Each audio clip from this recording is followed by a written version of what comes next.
보시면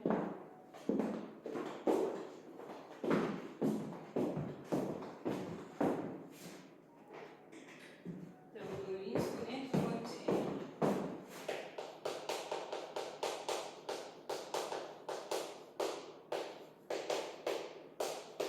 자, 인수분해는 지난 시간에 이어서 얘기를 하면 항의 개수로 인수분해 공식을 정리하자라고 얘기했었어요. 항의 개수로 인수분해를 정리해야 일단은 항이 몇 개인지 보고 그 방법에 맞춰서 항이 두 개인 경우, 항이 세 개인 경우, 이건 곱셈 공식에 대한 형태 이런 식으로 구별을 해서 할 수가 있게 되고, 지난 시간에 우리 항이 두 개인 케이스 했었죠? 기억나요? 네.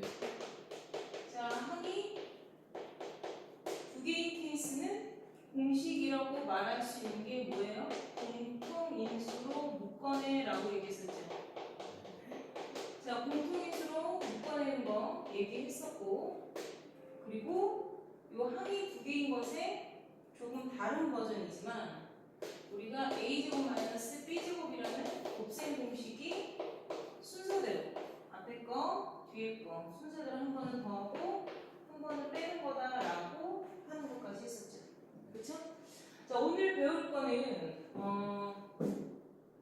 당연히 이제 항이 하나 더 늘어서 세 개인 케이스를 배울 거예요.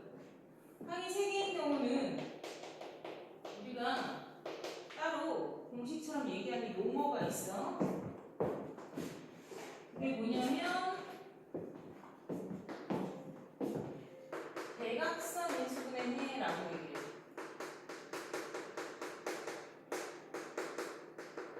대각선 인수분해를 하라 이렇게 얘기를 하거든요. 요거 지금 선생님이 오늘 설명하고 그 다음에 이제 제일 중요한 거야. 대각선 인수분해가 가장 여러분들이 가장 많이 사용을 할 거고 가장 많이 흔하게 거의 90% 이상 이걸 하게 되고요. 그 다음에 뒤에 항이 4개인 케이스, 그 다음에 항이 5개인 케이스 이렇게까지 설명을 할 건데 이게 오늘 배워야 되는 주 메인이에요. 자, 항이 3개인 케이스의 기본 곱셈 공식은 어디에서 온 거냐면 우리가 알고 있는 x 플러스 a, x 플러스 b라는 이거 합곱 공식이죠. 네. 이거 전개할 때 어떻게 했어요? x의 2차, 그 다음에 1차, 그 다음에 상수항 이렇게 해놓고 여기에는 a, b 두 개의 합이 오면 좋겠고 그 다음에 여기서는 a, b 두 개의 곱이와 그래서 우리가 합곱 공식이라고 얘기했었던 거 기억하죠? 이게 대각선 인수분해를 이제 거꾸로 진행하겠지. 거꾸로 진행한다는 건 이렇게 펼쳐진 식을 주고 이렇게 고쳐내야 되는 거야. 이게 이제 어떤 형태냐면 몇 차식이야? 2차식이죠. 네. 그죠? 2차식을 우리가 인수분해하면 1차식 두 개의 고백 형태로 인수분해가 된다는 걸 알아야 돼. 알겠습니까? 지금 선생님이 얘기하는 건 항이 3개인 몇 차식인 케이스예요? 2차식에 대한 케이스예요. 알겠어요? 예를 들어서 우리가 x의 제곱 마이너스 5x 플러스 6 이런 게 있어. 요거를 요런 거야. 두 수를 합친 거가 마이너스 5인데 두 수를 곱해서 6이 나온 거야.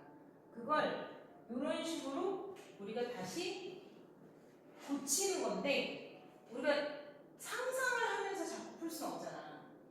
얘를 보면서 얘는 원래 어떤 두 1차식의 곱이었을까? 이렇게 자꾸 상상을 할 수가 없단 말이야.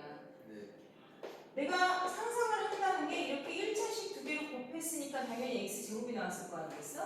네. 그리고 여기 있는 두 수를 더해서 마이너스 5가 나오는 건 그거만 해당이 되는 게 아니라 곱해서 6도 나와야 되잖아. 네.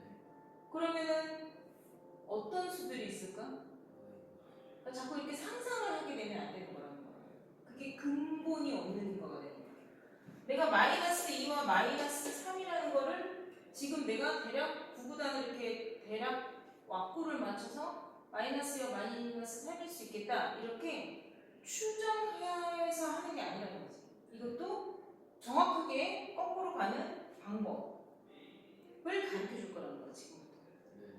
자꾸 그렇게 막 대충 아다리 맞춰서 하듯이 하면 안 되고 이러한 과정과 원리에 의해서 이렇게 찾아가는 거야 라는 걸 가르쳐 줄 거야. 무슨 말인지 알겠어요?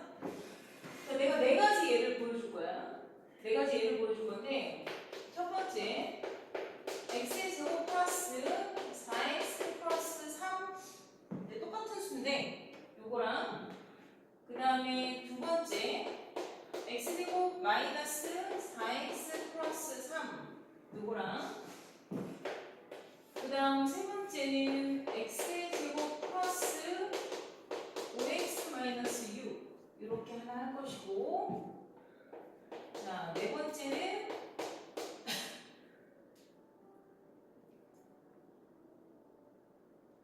자, x의 제곱 내가 지금 구호를 숫자는 사실 별로 필요하지 않은데 내가 지금 쓰고 있는 게 부호적인 것 때문에 썼다라는 걸 여러분들이 봐야 돼. 뿔마 막뿔 마마 이런 형태로 쓴 거야. 그러니까 숫자의 모양은 똑같아도 지금처럼 부호가 네 가지에 대해서 형태가 달라지는 거 지금부터 선생님이 설명을 할 거라는 걸 알아야 돼. 무슨 말인지 알겠니? 자, 제일 먼저 우리가 대각선 인수분해를 할 때는요 당연히 1차식 두 개에 대한 곱으로 인수 분해가 돼요. 이상하게 되지 않아요. 알겠습니까? 1차식 두 개로 정리가 될 거기 때문에 그 과정을 우리가 어떻게 추론해 가느냐 그걸 하는 건데 일단 여기 곱이라는 거가 여기에 곱에 해당하는 두 수를 더 해야 되는 거잖아요. 일단 그치? 그래서 제일 먼저 여러분들이 해야 되는 게 첫 번째 먼저 봐야 되는 상황이 맨 뒤에 숫자 상수항이죠. 그쵸? 무슨 말인지 알겠어요? 정신 똑바로 차리고 들으세요. 상수항의 부호와 숫자를 다 일단 따지고 가야 돼. 그런데 일단 세팅을 먼저 할 건데 그 세팅이라는 게 일단 뭐냐면 내가 한식에는 세팅을 하려면 나이프하고 포크를 넣지 않죠. 한식 세팅할 때는 숟가락이랑 젓가락을 넣죠. 근데 서양식, 양식 세팅할 때는 포크랑 나이프가 넣는 게 당연한 거 아니겠어? 내 말 이해해? 내가 어디 레스토랑을 갔는데 만약에 처음에는 한식당처럼 이렇게 세팅을 해놨어도 우리 애가 예를 들어 돈가스를 먹겠다. 그러면 숟가락 젓가락 치우고 다시 포크랑 나이프를 주듯이 무슨 말인지 알겠니? 그러니까 상황에 맞게 세팅을 하는 건데 자, 얘는 x 두 개 곱해서 나오는 애고 얘는 어떤 수 두 개를 곱해서 나오는 거야. 각자 이차항과 상수항에 자기가 나올 수 있게 어떤 수를 곱했다라는 표현을 밑에다가 자기 자리 밑에다 쓸 거야. 그럼 당연히 x제곱이면 xx 곱했겠지. 왜냐면 1하고 선생님 x제곱이 곱해질 수 있잖아요. 이렇게 말할 수 있잖아. 1과 x제곱을 곱했다라고 얘기하면 x에 관한 1차식 두 개로 찢어질 리가 없겠지. 내 말 이해했어? 그러니까 x제곱은 당연히 내가 x에 관한 1차식 두 개를 찢어 먹을 거기 때문에 기본적으로 당연히 xx 찢긴다고 생각을 해야 되더라. 그래서 나는 여기다가 이제 xx 2대 2 곱해서 너가 나온 거야. 이렇게 쓰는 거야. 알았니? 그리고 3이라는 수에 대한 약수를 생각을 해야 돼. 왜냐면 약수끼리 곱해야 3이 나올 거 아니야. 알아들었어? 자, 3의 약수는 1과 3밖에 없잖아. 그러니까 이런 소수는 되게 편한데 여기에다 선생님이 쓴 6은 약수 패턴이 1과 6이 올 수도 있고 3과 2가 올 수도 있죠. 그러니까 그 중에 어떤 패턴이 오는지를 골라낼 수 있어야 되는데 자, 제일 먼저 내가 어떻게 숫자를 세팅하냐면 이 숫자를 이렇게 세팅을 할 때 원칙이라는 게 있어. 제일 먼저 여러분들이 뭘 봐야 되느냐 맨 뒤에 상수항의 부호와 숫자를 보는 게 첫 번째 작업이에요. 내가 지금 첫 번째 작업을 뭐라고 얘기했어? 부호 보고 숫자 보라고 그랬어. 네, 뒤에서부터 그쵸? 여기 뭐라 그랬어? 부호, 보호, 숫자화 라고 얘기했지. 부호와 숫자를 보는 거야. 너 이 내가 되게 천천히 얘기하잖아. 헷갈리지 말라고 얘기하는 거지 졸라고 얘기하는 거 아니야?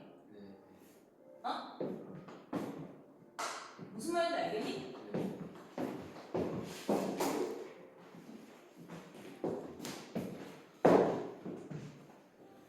우리가 예의 없는 사람들 되게 싫어하지. 그 사람에 대한 기본적인 배려와 존중이 없는 행동이잖아. 예의가 없다라는 건. 우리 애가 6학년인데 담임 선생님이 알림장으로 이제 다 공문처럼 보낸 거지. 뭔 말인지 알겠어? 예의 없음을 굉장히 싫어하는데, 수업 시간에 졸리다고 엎드려 자는 것도 예의가 없는 것입니다. 뭐 이런 거지. 과제를 제 날짜에 제출하지 않는 것도 예의가 없는 것입니다. 선생님이 설명을 하는데 끼어들어서 큰 목소리로 말을 끊는 것도 예의가 없는 것입니다. 뭔 얘기인지 알겠냐? 그거를 줄줄이 다 써놨더라고. 이만큼 알림장에다가. 그러니까 뭐야? 집에서 가정교육 똑바로 시키는 얘기 아니겠어? 뭔 얘기인지 알겠니? 그러니까 수업 시간에 여기 졸리면 하품하지. 우리 선생님이 중고등학교 때, 내가 중고등학교 때는 하품을 선생님의 앞에서 강의를 하고 있는데 대놓고 입 벌리고 손으로 가리지 않고 또는 돌려서 이렇게 하품하고